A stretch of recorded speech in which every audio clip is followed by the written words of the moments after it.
Morning Business, la matinale de l'économie. Bonjour David Mahé, vous avez fondé Human Work, un groupe de conseil européen leader de l'humain au travail. Du coup, quand vous regardez Elon Musk, vous dites c'est tout le contraire, il fait n'importe quoi. C'est quoi votre vision de ce personnage ? C'est un être extraordinaire, il a quand même réussi des choses incroyables. Il a fait PayPal, il a fait SpaceX, il a fait Tesla. Donc il avait à la fois une aventure extraordinaire, mais il n'a pas un totem d'immunité contre tous les comportements pas corrects, finalement, en tant qu'entrepreneur. Et sur Twitter, il accumule quand même les erreurs, tout simplement, les erreurs. Et depuis qu'il a racheté Twitter, il a quand même enchaîné beaucoup d'erreurs. Qu'est-ce que vous lui donneriez comme conseil ? Parce qu'effectivement, là, depuis quelques heures, il est muet. Il avait dit, est-ce que vous voulez que je reste ou pas à la tête de Twitter ? Les gens ont dit, non, il faut partir à 57%. Il fait de la philo quand même un peu sur Twitter. Il dit que finalement, il faut que ceux qui échafaudent des rêves voient leur... Et d'après vous, c'était un coup marketing, il voulait partir et donc il s'est dit, comme ça j'aurai un prétexte, ou est-ce qu'il s'est complètement pris les pieds dans le tapis ? Pour l'instant, il s'est pris les pieds dans le tapis, puisqu'en l'occurrence, il a commencé par ne pas respecter l'actif qu'il avait racheté. Ouais. L'actif, c'est une communauté qu'il a braqué, ses salariés qu'il a virés, les régulateurs qu'il a snobés. Donc il s'est retrouvé finalement avec un actif qui commençait un peu à se dévaloriser. Et il était complètement perdu, tout simplement. Donc le sondage, c'était une sorte de coup de bluff pour essayer de reprendre la main. Mais en tout cas, ça n'a pas été... je pense qu'un chef d'entreprise, y compris extraordinaire comme Elon Musk, doit quand même respecter ses parties prenantes. Et là, pour le coup, il n'a pas du tout respecté. Est-ce que ça, finalement, c'est pas grave et que ça commence à être grave quand on commence à avoir des impacts sur Tesla, sur ses autres activités, où là, quand même, on se dit, il va trop loin ? Il va évidemment trop loin. On voit bien que là, on est dans le problème de la gouvernance et du poids de l'ego. Parce qu'il a voulu...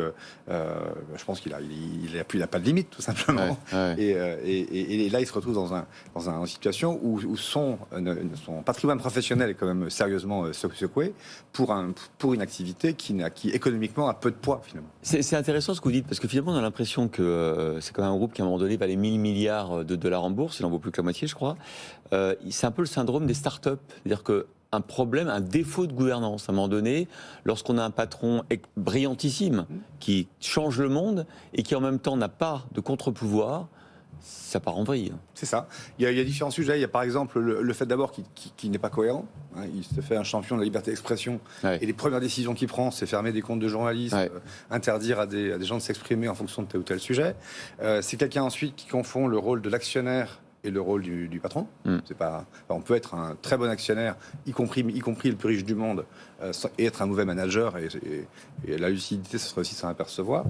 Il n'a pas de contre-pouvoir dans son organisation, ni au niveau du capital, ni au niveau de la communauté. Donc finalement, il cumule les risques en mettant sur sa propre personne, donc avec un ego quand même très, très important, toutes les actions de Tesla, de Twitter et de...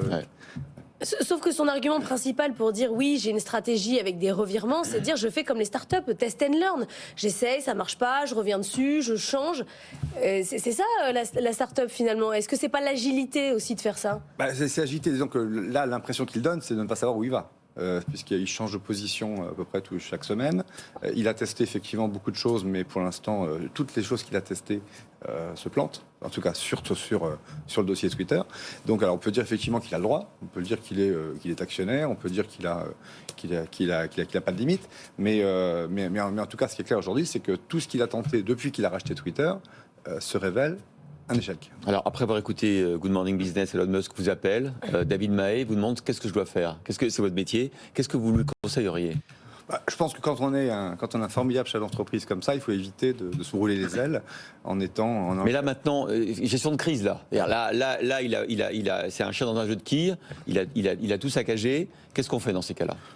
À sa place, je choisirais un bon patron pour gérer Twitter et je m'occuperai de gérer mes projets à distance, en tout cas de ne pas être en première ligne tout le temps, à la fois comme la personne la plus populaire de Twitter, le propriétaire de Twitter et le patron de Twitter. Ouais. Je pense que c'est trois fonctions très différentes. On peut être une star, et Elon Musk est une star, on peut être un chef d'entreprise successful, mais on peut aussi éviter de multiplier les casquettes, et là pour le coup il les multiplie et c'est pas bien. Parce que c'est une situation qu'on n'a jamais vue, c'est-à-dire qu'on n'a jamais vu, on doit dire à un actionnaire qui est devenu patron, il faudrait arrêter et laisser tomber, ça n'arrive jamais.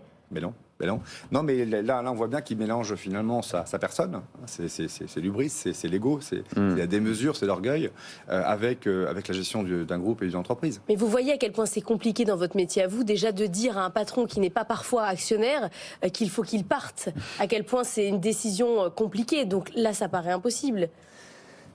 Après, il y a quand même il reste encore 500 milliards d'euros de patrimoine chez Tesla. C'est Tesla, oui. etc. Donc il y a aussi un petit peu de rationalité, j'espère. En tout cas, SpaceX, c'est une magnifique histoire. Tesla, c'est une magnifique histoire. Starlink, c'est un très très bon début. Donc c'est quand même, il y a quand même des belles entreprises à développer.